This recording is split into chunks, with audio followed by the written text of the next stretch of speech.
Hello and welcome back to Perspectives. On today's show, after India's controversial NSA visits Canada, that's the National Security Advisor, we'll analyse the backwash of his visit and its implications for the Canadian Sikh community.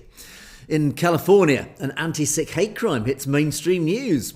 Meanwhile, the rising profile of the US Sikh community sees a Washington-based Sikh address the state's legislature, a huge honour. And talking of raising the profile of the community in the public eye, we have another reminder of the superb Sikh Leadership Training Programme.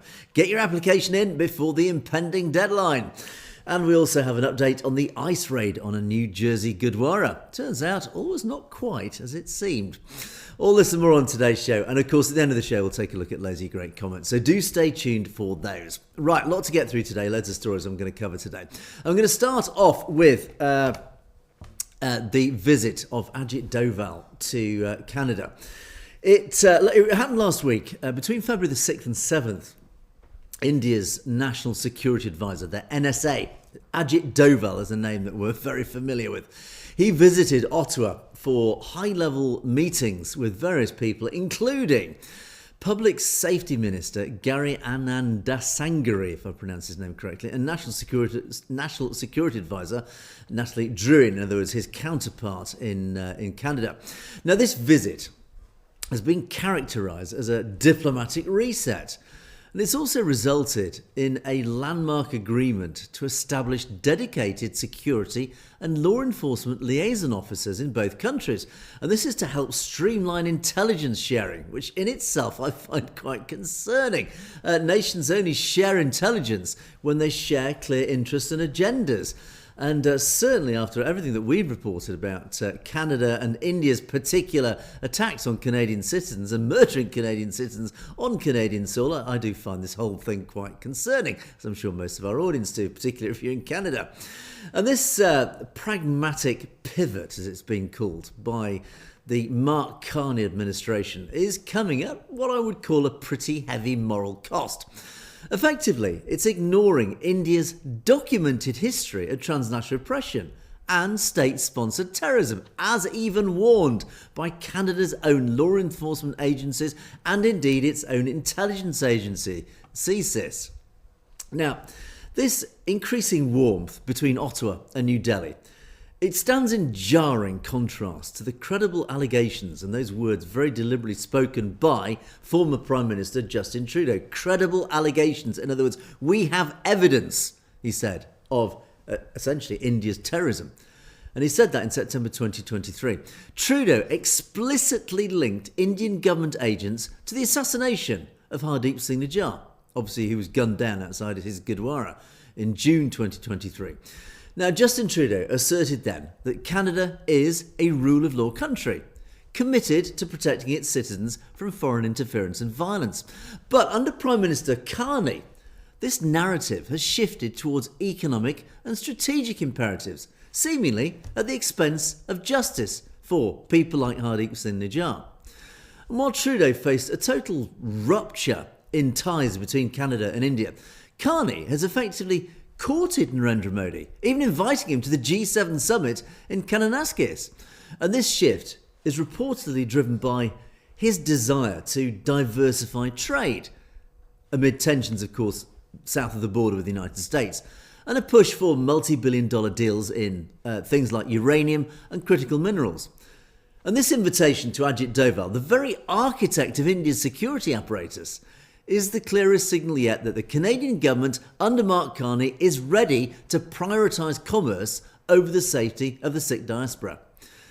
Now, the timing of Ajit Doval's visit is particularly galling given recent legal developments in the United States. Just days ago, I reported on February the 13th, Nikhil Gupta pled guilty in a Manhattan federal court to charges of murder for hire and conspiracy on behalf of the Indian government.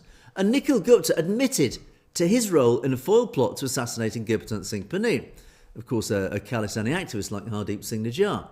Now, critically, US prosecutors identified Vikash Yadav, a former officer in RAW, that's India's Research and Analysis Wing, as the individual who recruited him, who recruited Gupta and directed the plot from India. And evidence presented in court revealed that Gupta sent a video of Hardeep Singh Nijjar's body to a man he believed was a hitman, just hours after Hardeep Singh Nijjar was killed in Canada, using this as proof that, quote, the target is down, and urging the hitman to accelerate the plot against Pannu. This provides a direct evidentiary link between the murder on Canadian soil and an attempted murder in New York, confirming what many have called a campaign of Indian state-sponsored terrorism. So the link is absolutely unambiguous. So the presence of Ajit Doval in Ottawa, it's a bitter pill for those who follow his very long and very controversial career. He was known as a master of deep cover. He's had a right old history as Ajit Doval. He's been implicated by international rights organisations and intelligence analysts and agencies across the world in orchestrating India's most aggressive counter-insurgency operations. And reports from US spy agencies suggest that Ajit Doval was, quote, probably aware of Raw's plans to target Sikh activists abroad. That is basically a very diplomatic way of saying, of course he knew it was going on. And that's an understatement. He was probably instrumental in orchestrating the campaign. Submissions to the United Kingdom Parliament here in the UK by groups like Sikhs for Justice allege that Doval oversees a system of transnational repression involving harassment of families, misuse of Interpol red notices, as we've mentioned many times in the past, and organising hit squads composed of recruited criminals, using local criminals as proxies to give them that plausible deniability. And his own history, Doval's history, is inextricably linked to the brutal suppression of the Khalistan movement, particularly in the 1980s and 1990s. That was a period marked by terrible atrocities, thousands of enforced disappearances, tens of thousands, and extrajudicial murders of young Sikh men. And Doval's rise within the Intelligence Bureau, the IB in India, was forged in that Punjab insurgency. So official Indian narratives have actually sort of hailed this guy as a super spy. His methods were centred on deep cover infiltration, subversion, some really dark arts. And most notably, during Operation Black Thunder 2 in 1988, Ajit Doval posed as an agent of Pakistan's ISI, that's Pakistan's intelligence agency, to gain access to the Golden Temple in Amritsar. And by masquerading as a supporter of the movement, he gathered critical intelligence on the militants inside the Golden Temple. Now, this operation is celebrated in India for flushing out, as they say, flushing out separatists with fewer casualties than the Operation Blue Star assault, that dreadful assault. It cemented Ajit Doval's reputation as the man who could supposedly dismantle the Khalistan movement from the inside. So he's got a track record in this. And beyond big high-profile operations like Black Thunder, he's also widely viewed as a key strategist behind this dirty war and these tactics that are being used by Indian security forces to crush the insurgency. From 1984 until 1988, Punjab basically became a testing ground for counter-insurgency methods that bypassed the rule of law, these extrajudicial killings. His operations in the Punjab in the 80s were covered by no rule of law. They were all outside the law. They were all extrajudicial. It had no legal oversight, as one would expect in a supposedly democratic nation.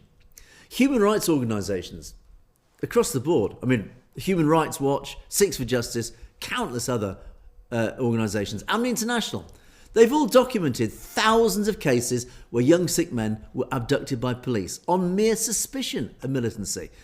We know about the cremations. Jaswant Singh Kalra, who lost his own life, another Sikh who uncovered the evidence of secret cremations, where security forces frequently disposed of the bodies of these young Sikhs that they'd murdered through secret mass cremations, and then later claiming the victims had simply fled to Western countries.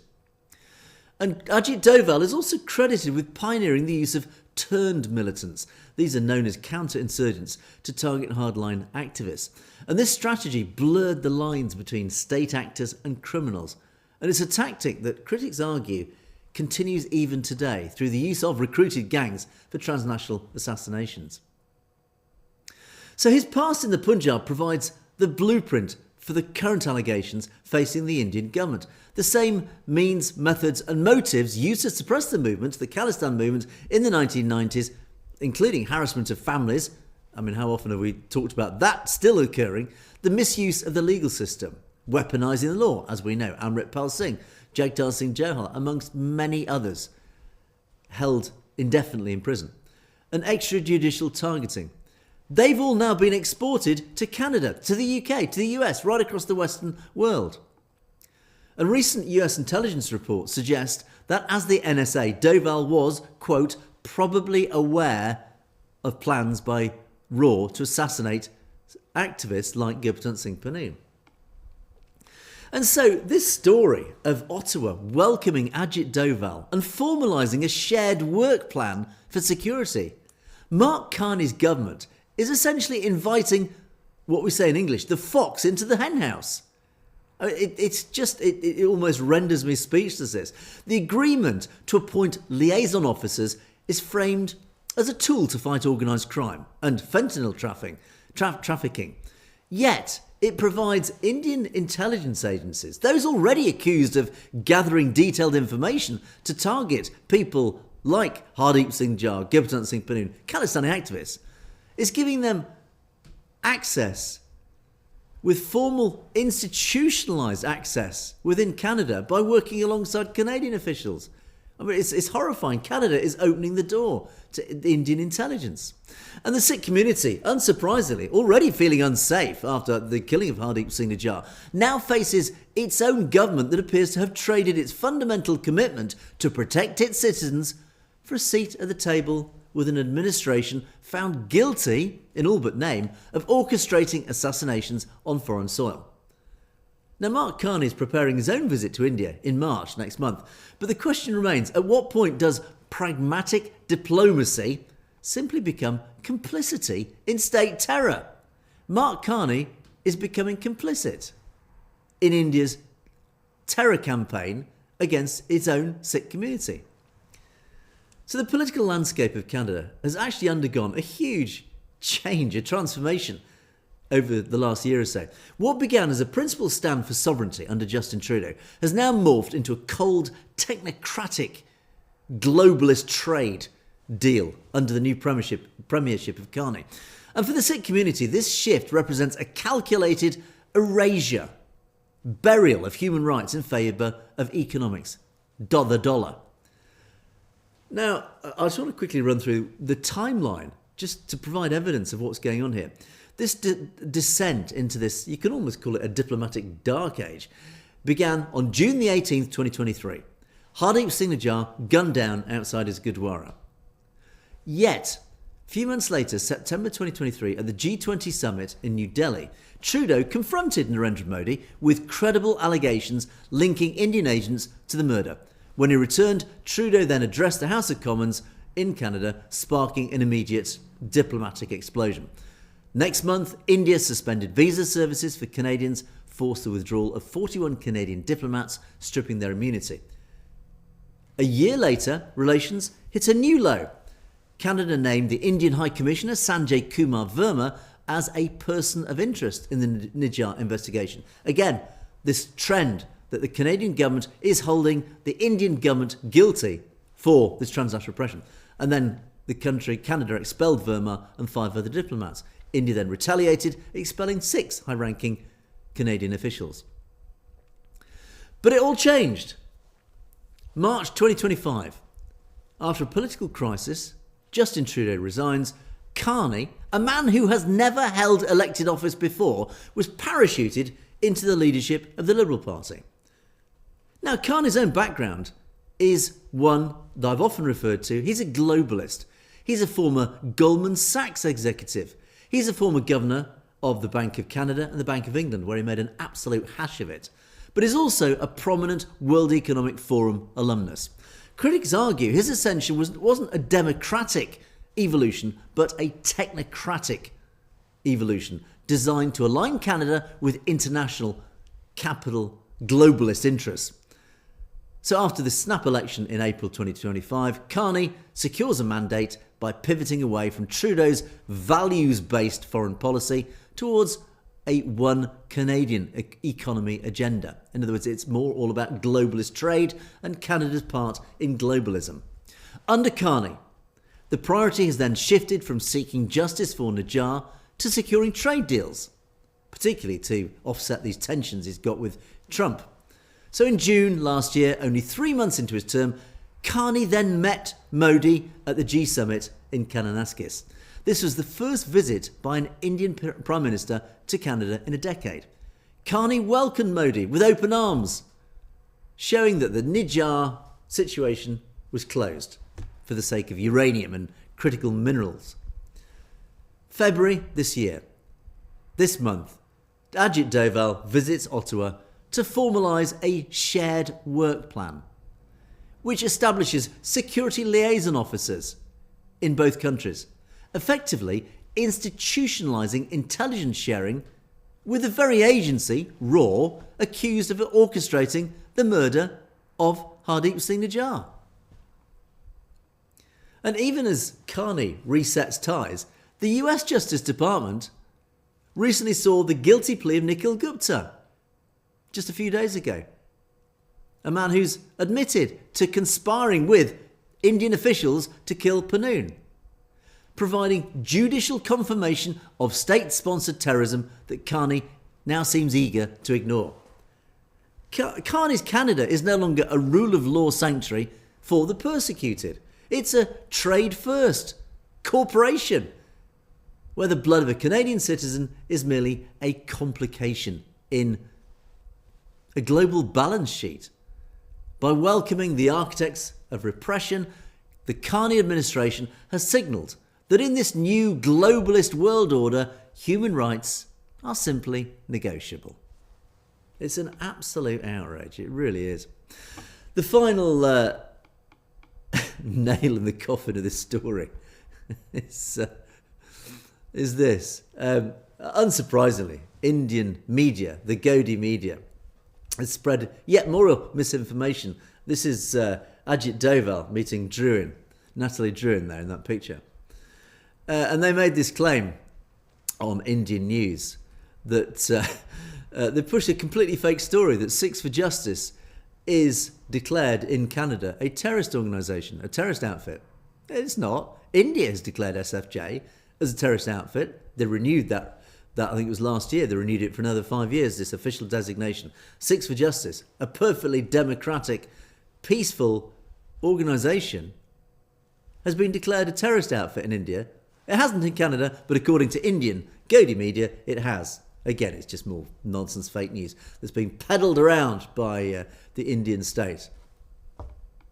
So there you go. I have no doubt that Sikhs in Canada, if you guys in Canada must be shaking your head as I am in disbelief that Mark Carney is opening his arms to somebody like Ajit Doval, this man who's behind so much evil and persecution of the Sikh community.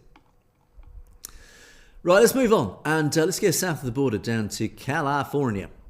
And yes, thank you to one of our correspondents who also referred me to this story. It's actually a bad news, good news story. The bad news: there has been a terrible hate crime on a campus in California. The good news is it's hit the mainstream news. The good news is in the old days, in the bad old days, particularly here in the UK, hate crimes happened every day. The Sikh community suffered hate crimes on a daily basis. And it never hit the news because it was almost embedded in society, that sort of racism and simple low-level hate crimes. But now this is very much a sign of the times. That is a relatively, and I don't mean any disrespect here, but it's a relatively minor hate crime compared to things obviously like Hardeep Singh Najjar. A relatively minor hate crime has actually hit the main headlines, which is again, it just shows how much evolution society has taken in here in the Western democracies, even that low-level crimes are now getting to such a wider audience and being seen through the lens of how bad simple things like this are. So, it happened on this campus in San Jose in California. I'll actually, what I'll do, the story was covered actually. I said it went mainstream. NBC News even covered this story. I just want to play you. This is NBC News take on it. NBC News will give you the quick sort of summary. It's probably easier for NBC to give you a quick summary than me to ramble on about it. Here you go. Targeted for what he was wearing, but it turns out the attackers misidentified him. San Jose State Police are investigating a possible hate crime after a group of people attacked a Sikh student over the weekend. Tonight, the university student group is having a town hall to spread awareness and demand more action from SJSU. NBC Bearer's Robert Honda joins us live from that campus. Robert, what do we know? Well, Jessica, as you mentioned, that Sikh student group is having that town hall meeting right now in the Student Union building to tell the community what happened and what should happen next. Word of a possible hate crime has spread across the San Jose State University campus quickly. Investigators say on Saturday, a Sikh student was attacked by a group of non-students. The president of the school's Sikh Collegiate Federation says she saw a video of the attack taken by another student and points out the attackers even misidentified the victim. And he was then assaulted by 5 individuals who were calling him a Hindu, and they physically assaulted him, they put him to the ground, and they took his turban off. And was he hurt? Yes, he is very much hurt. Tonight, the Sikh student group says in the wake of the attack, there are changes that need to be made now. Everyone needs to know what happened, and it cannot happen again. We will have a list of demands and a list of things moving forward, cultural sensitivity trainings, maybe Sikh awareness that needs to happen on not just our campus, but campuses all over the state. Because the attackers seem to believe the victim was actually Hindu, the leader of the San Jose Hindu Temple said they have alerted their own community about the incident as well. San Jose State issued a statement confirming the attack and saying hate crimes are evil acts that harm entire communities and have no place in our community. I was definitely shocked. I was in disbelief when I seen it. A hate crime happened on our campus at San Jose State, where we are so diversified. This is not something that I would have imagined that could ever happen. Now, that video that you heard her reference to has not been made public yet. And again, that town hall meeting is going on even as we speak, as they listen to people and get input to make demands to present to the university later. Live in San Jose, Robert Honda, NBC Bay Area News. Now, I find this, as I say, the good news of this story is astonishing. I mean, again, no disrespect to the victim of this. It is a relatively low-level crime. He had his dastar knocked off, and he was obviously attacked, assaulted by, I think it sounds like 5 individuals. It does not appear to be a very serious assault, but it was nonetheless an assault. But as I said, it's a relatively low-level crime compared to, obviously, a lot of other hate crimes. And the fact that this is NBC News, this is a several minutes segment in their news that such a low-level crime has actually hit the mainstream. So again, it's very indicative of the awareness now, the social awareness of a crime like this. The one anomaly I find very interesting in this story, though, and this doesn't, I really can't work out. I sort of my sort of journalistic senses are sort of are zinging with alert here. There's something not quite right with this story, and again, it may be something, it may be nothing. But the attackers called him a Hindu. Now, again, maybe it's a cultural thing in California, but certainly in the UK, a hate crime like this, if they misidentified him, they would normally refer to somebody as a hate crime. They wouldn't differentiate between a Hindu and Sikh. They wouldn't actually know the difference because they are that ill-educated. They wouldn't know the difference between a Hindu or a Sikh. They'd just say, oh, you're an Indian or an Asian or a Muslim or a Pakistani or whatever, but they would usually misidentify. But to actually distinguish an individual as a Hindu, I just find very strange. And to me, it just, again, it just raises suspicions. Maybe my audience can have some thoughts. Maybe you can let me know why you think that they would be misidentified as a Hindu. There should have been, in my opinion, misidentified as an Indian. So it would have been a racist attack against an Indian. But why specifically a Hindu? Again, anyway. But ultimately, there have been various statements issued by sort of all sorts of organisations, the university itself, and of course the students themselves. They've issued a campus safety alert to other Sikhs and, of course, other minorities on the campus. They said they are deeply disappointed by the lack of response from the university itself, their own security arrangements. And they say, look, we deserve immediate protection, rapid response to threats, proactive campus safety measures, etc., etc. And they say at the time of this post, there hasn't actually been much of a public response by the university. So the university itself has failed itself a little bit there. But they have sent out a bit of a guide to students to stay safe. And it's actually not just to students, basically to any Sikh in California or indeed right across the diaspora. It's usually about common sense. And it says these situations can happen anytime, anywhere, anytime to anyone. Preparedness is not fear, it is responsibility. So the whole message is, look, be prepared. Sadly, these hate crimes do still continue, so be prepared to deal with them.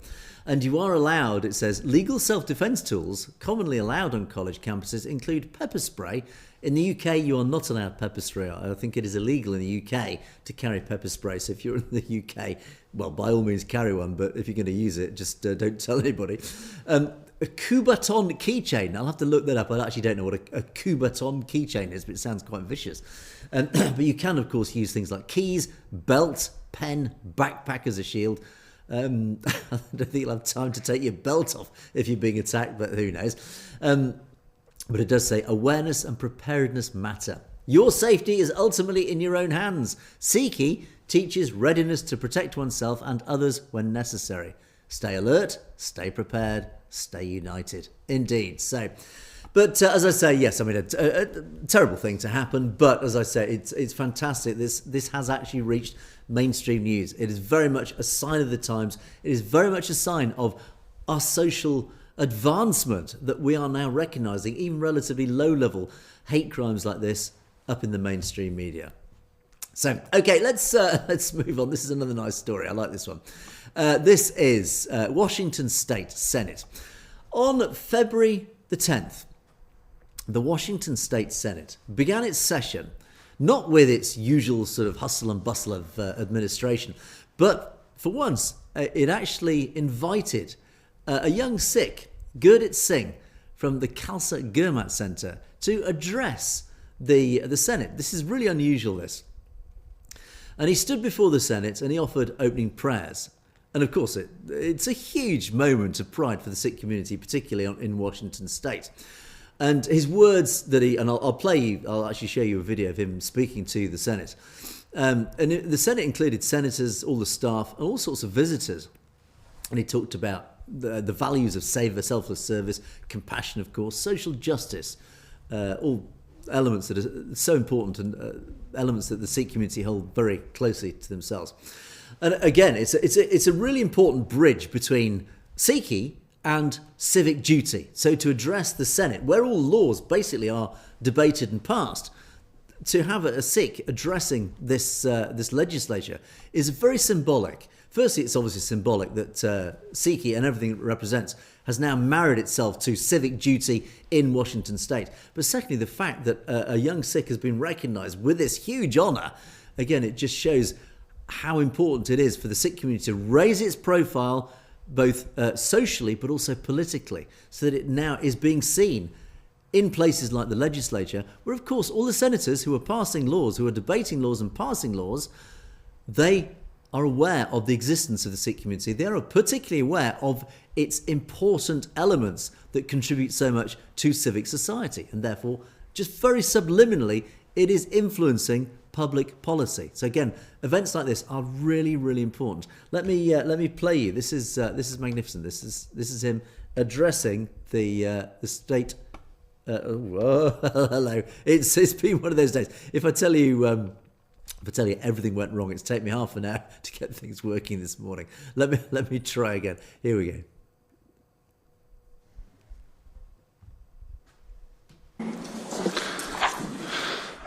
The prayer today will be led by Gurdit Singh Kochhar, a Sikh youth leader at Khalsa Gurmat Centre in Federal Way.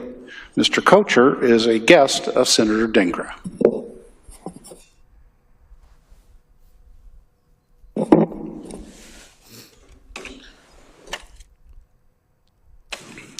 Vaheguru Ji Ka Khalsa, Vaheguru Ji Ki Fateh. Good morning, everyone. Let us join in prayer and reflection. God, we come before you humbly at this moment in our history, and we ask for your blessing, guidance, and strength for this great state of Washington, for its people, for Governor Ferguson, for every leader in this legislature, and for all who are present today in person, in mind, or in spirit. Grant us the wisdom to serve with truth, justice, humility, and compassion.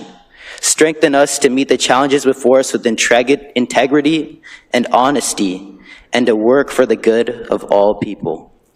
Help us build not a world shaped by fear, where the color of our skin, the faith we hold, the language we speak, or the belief we carry are used to divide us, but a world that celebrates the beautiful diversity all around us. Ek Pita, Ekas ke Hambarik. We are all from one light. Unite us in purpose and grant us the understanding that the welfare of all humankind must be the calling of those entrusted to lead. May we be given the strength to build a more just, more compassionate, and more loving world for all its creatures. Nanak naam chardi kala, tere paane sarbat tapala. Vaheguru ji ka khalsa, Vaheguru ji ki fateh.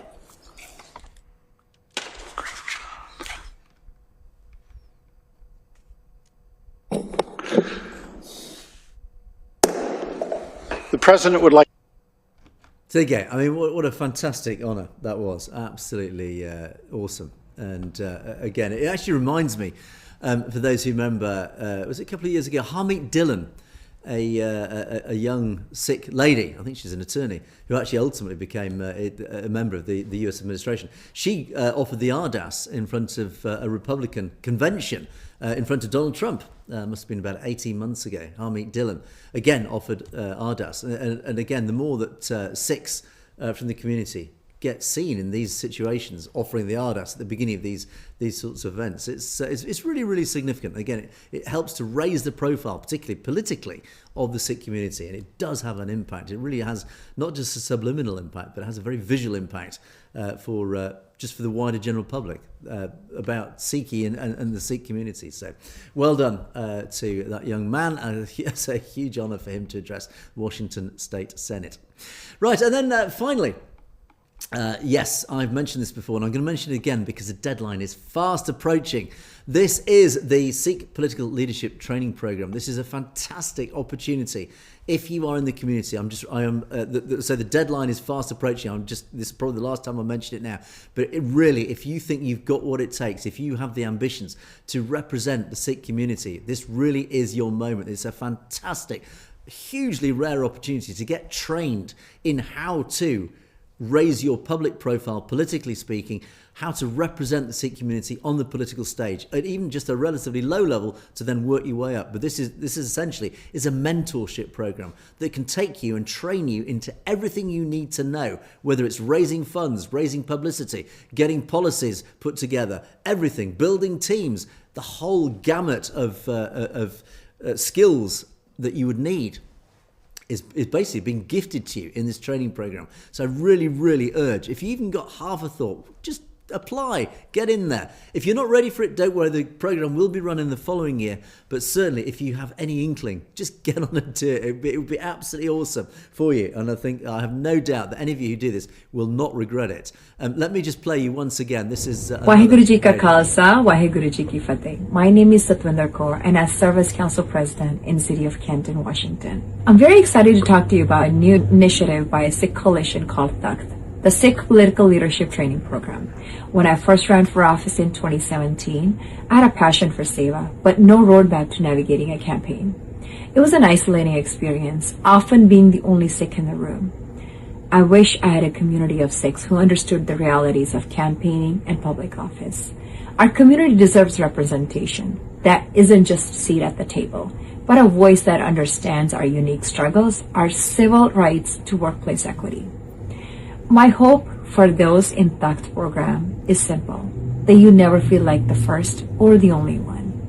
To apply for this program, you must be a member of the Sikh community in the United States. be eligible for an elected office in your jurisdiction, and demonstrate sincere interest in running your campaign in 2026-2027 election cycle. The deadline to apply for this is February 27th. If you're interested, visit thesikh.co/takht. Waheguru Ji ka Khalsa, Waheguru Ji ki Fateh. So there you go, 27th of February. You've only got a few days left. Get your application in. Please do. As I say, I do encourage.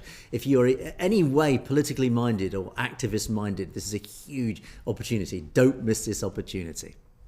Okay, and then I say just one final thing. This is actually a correction. Interesting. This is a real lesson to be learned. I said a few days ago, in absolute abject horror and disgust and outrage, as reflected by the community across the US, a Gurdwara was allegedly raided by ICE at 2 a.m.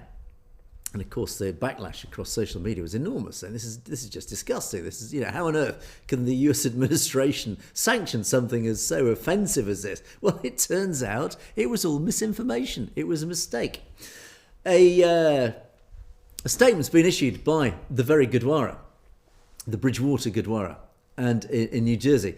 It says, and this is actually quite concerning, there was no ICE activity, no raid, no armed federal presence at the Gurdwara.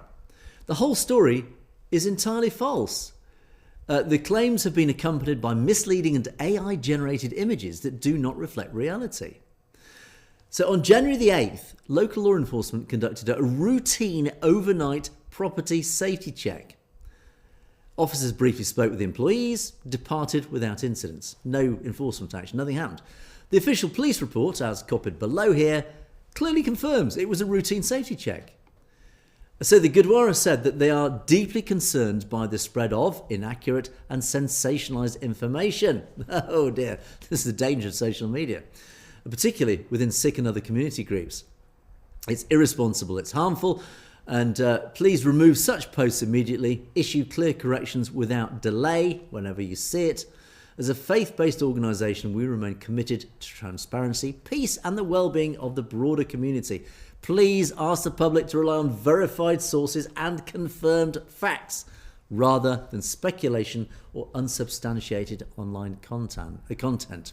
So there you go. I'll even slap my own wrist on this. Basically, I just reported a story that was flying around social media. There you go. It just shows the power of misinformation. And we were duly outraged by the allegations, and it turns out the whole thing was complete nonsense. It was literally just a routine check by local police officers that somehow has just been spun into this huge story that went viral of, again, to target ICE. And I don't know, speculation, but one wonders if left-wing agents provocateurs, as we do know they are very active and, of course, very well funded and very well resourced, particularly to target the ICE operations. One wonders if their own equivalent online army, like the Hindutva army, one wonders if the left-wing agents provocateurs online have deliberately tried to whip up this story and create something that was never there. Ultimately, whether you're on the right or the left, it doesn't matter. It's just the dangers of social media, how misinformation is very easily whipped up. The mob effect is created. And immediately my mind springs back to 1984 and the genocide. How easy is it to whip up a mob to target a community? Now, this fortunately wasn't targeting the Sikh community. But ultimately, it's mob mentality, which is such a danger in any society and throughout history. It's very easy to whip up mobs. So always, always, always, online, please try and check, cross-check. Don't believe everything you see, hear, read, whatever. Always check it, cross-check it, and treat everything with a high degree of cynicism and suspicion. Otherwise, you, like many, will easily get sucked in, seduced by misinformation, and your whole opinion formation, your own brain, the decisions that you make are so easily influenced by misinformation. And they know that the perpetrators of this know how easy it is to manipulate. You just go through YouTube on a daily basis, you will see clickbait over and over again, clickbait titles designed to attract your attention and then to whip up fear, anger, because that creates engagement. Remember, the fastest way to create engagement, which is what all the outlets are trying to do, is to whip up your emotions. And the easiest ones to whip up are anger, hatred. It's very hard to whip up humour, laughter, love. They're actually much harder to generate. Once they're wonderful feelings, but it's very easy to make somebody angry. It's very easy to provoke a strong reaction, an angry, negative reaction. They're much easier to generate, which is why stories like this are very quick to go viral. So there you go. Right, on that note, let's move on to our comments column. And thank you, as always, to my lovely, wonderful audience for your hundreds of comments that have poured in. Always very much appreciated. And as I say, Critics Corner doesn't feature much these days. And tomorrow it will, because finally we had a critic, I think, made a comment on yesterday's video. So I'll cover that tomorrow. And I'm saving that one because we get so few, Not that I'm tempting fate, but anyway. But as I say, 99.9% of our comments really are very complimentary, lovely comments. But also very interesting comments. We do get some very interesting debates beneath our videos, so do keep those up and keep them polite, as many of you certainly do. Bobby Singh, one of our regulars. Hi, Bobby. Eventually, India's economic breakdown will break India, just like it happened to the Soviet Union. That will inevitably give rise to khalistan. This was I did a podcast at the end of last week, almost part of a series actually, of where we've examined Dr. Grewal has particularly examined the state of India's economy. And all is not as it seems, as we have reported. Do watch that podcast if you want to know more information. Ultimately, India's economy is really built on sand. There's a lot of false claims. Its GDP figures, its gross domestic product figures, are clearly fake. As many academics have said, that the GDP of India is probably half of what they're actually claiming. There is this huge poverty gap in India. It's got a space program, but it's also got some of the worst poverty on the planet. Again, it's shocking. But ultimately, the premise, really, that it always comes full circle when we debate these things, is that India's economy really is up the swanny, to use an idiom. And ultimately, it has the potential to break India, to break it apart. I always talk about catalytic events that could lead to such things. Catalytic events led to the breakup of the USSR, the Soviet Union. As Bobby Singh points out, it is quite likely, certainly quite possible, it is not beyond the realms of impossibility that India could break up in the foreseeable future because its economics are starting to fracture. The various states, the disparate states, whether it's the wealthy south, whether it's the politically disparate northwest, the Punjab, the J&K, etc., or whether it's the rather militant, unhappy northeast of Manipur and those states up in West Bengal and Bengal. Everybody's unhappy, and economics could be that catalyst that could give it the reasons to break apart. Anyway, Stave says, it's interesting that you mentioned the Soviet Union, because of course the Soviet Union, Moscow, had this deep tie with Nehru, Gandhi. We do know, for example, Mahatma Gandhi as a teenager, she spent some of her teenage years in Moscow, basically mentored, nurtured by the KGB. People don't realise this, that the ties, people know of obviously deep historic ties between Moscow and Delhi, but they don't realise that the Gandhi dynasty was literally personally nurtured by the KGB. So it's no wonder then that there are these huge links between the Soviet Union, the former Soviet Union, and India. And but then stay safe. You talk about this anti-American feeling that's always been there in India, and the reaction to the guilty plea of Nikhil Gupta, for example, has actually given weight to these anti-American conspiracies. Of course, the Hindutva forces in India say this is outrageous. This is America. It must be an enemy of ours. And they blame the CIA, the Khalistanis, of course, Pakistan-backed Khalistanis. And of course, Pakistan has historically had ties with the CIA, going back many years as well. And again, so that you can see the geopolitical dynamics are really complex, etc., etc. But as you say, Stacey, there is this fact file that CIA put together. Soviets in India. Well, I mean, I could talk for hours about Soviets' involvement, the KGB's involvement in India post-1947. Even the very constitution was helped to be drafted by Soviet agents. So, there you go. Bobby returns. We talked a lot about the politics, the internal politics of Punjab, which are deeply complex, but we know are deeply infiltrated by the RSS. We know the Shiromani Akali Dal has been infiltrated. The Badal family, of course, essentially proxies of the RSS. They're all infiltrating the politics of the Punjab, and of course the democratic voice, and even the religious voice of Sikhs in the Punjab has been essentially infiltrated and thus very subtly controlled by the RSS and RSS forces. Even the Akal Takht itself, the Jatadar, the leader, the chief of the Akal Takht, the highest seat of Sikhi in the world, is, as you say, Bobby, is compromised, is potentially, is certainly influenced and manipulated by RSS forces. And this is why we need new political parties, like, for example, the Shiromani Akali Dal Waris Punjab Day. It's such a mouthful, that. Anyway, Amrit Pal Singh's new political party. This is why we need these new political parties, to give the Sikhs in the Punjab a new, fresh, untainted, uninfiltrated political voice, democratic voice in the Punjab, because it needs it for obvious reasons. Jagtar Sidhu says, Lala of Delhi and Man both are the enemies of the Sri Guru Granth Sahib Ji and Punjab and the interests of Punjab. And again, it's these figures. Bhagwant Mann, the Chief Minister of Punjab, likewise. Again, they don't represent really the Sikh community that is obviously focused around the teachings of the Guru Granth Sahib Ji. It is a common accusation, and it's not even an accusation, it's a fact, very verifiable fact. Have I missed a page out? I must have done. Oh yes, I missed out the first page. There we go. I knew there was another page. Samsung.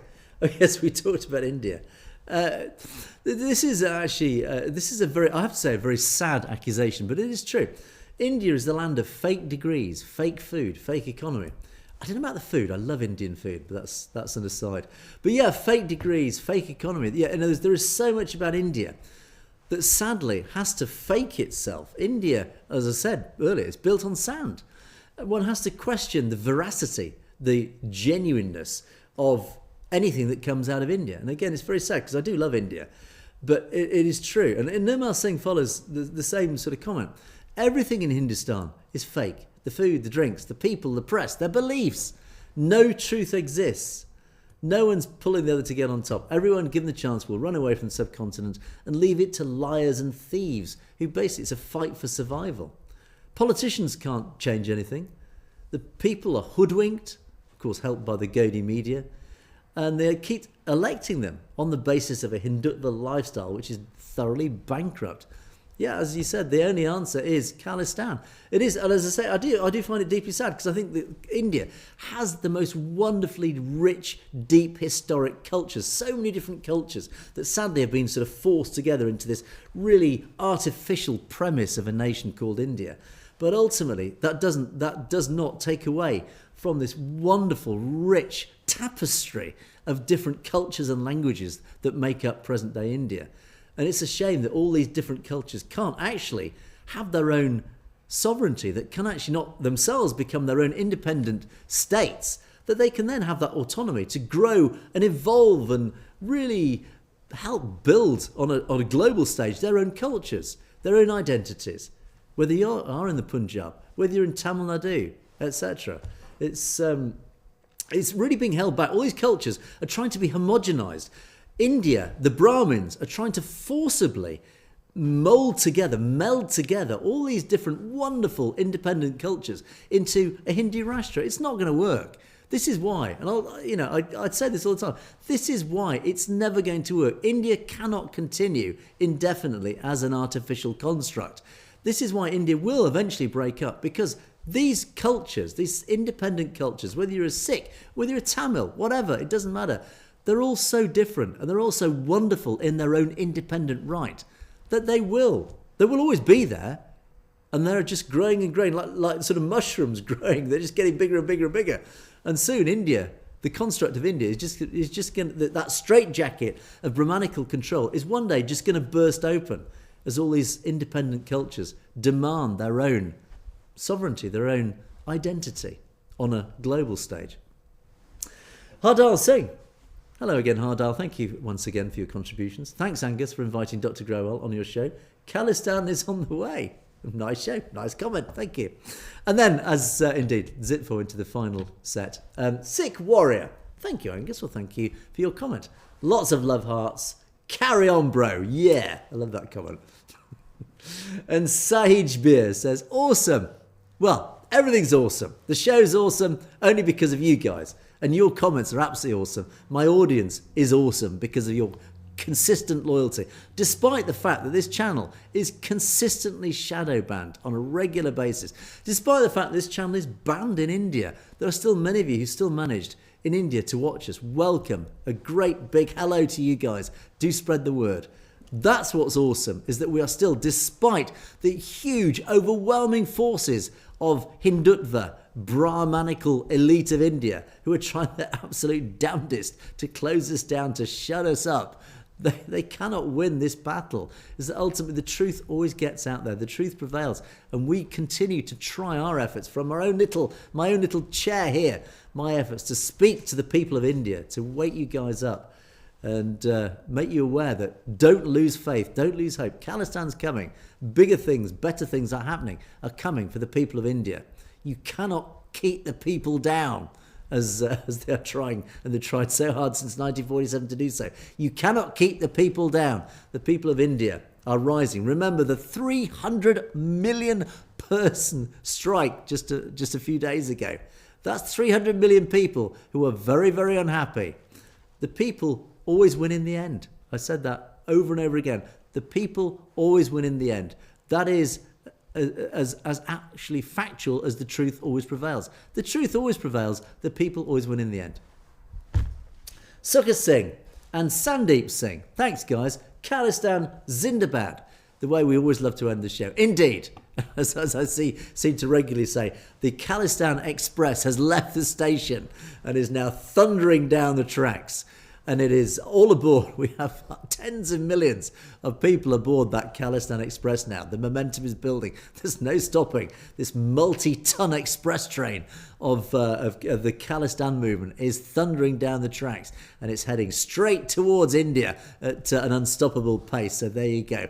Khalistan Zindabad indeed. Thanks so much, of course, to all of you for all your comments. Do keep them coming. Don't forget you can message me directly, as many of you have done indeed. Thanks so much for all your emails and all the little links that you send me. So if there are stories that you see that you'd like me to cover, do send me a link. And if it's in Punjabi, there's not much I can do about it. But if it's in English, yes, please do. If there's stories that you've heard or rumours you've heard, let me know. Send me a message or pop it in the comments below. Gives me something to really get my teeth into, to look at and see if there is a genuine story there, etc., etc. Or if you've heard anything, any snippets of information that you think is interesting that we should know about, that our audience should know about. I am but a conduit to pass on these sorts of things to spread to a wider audience.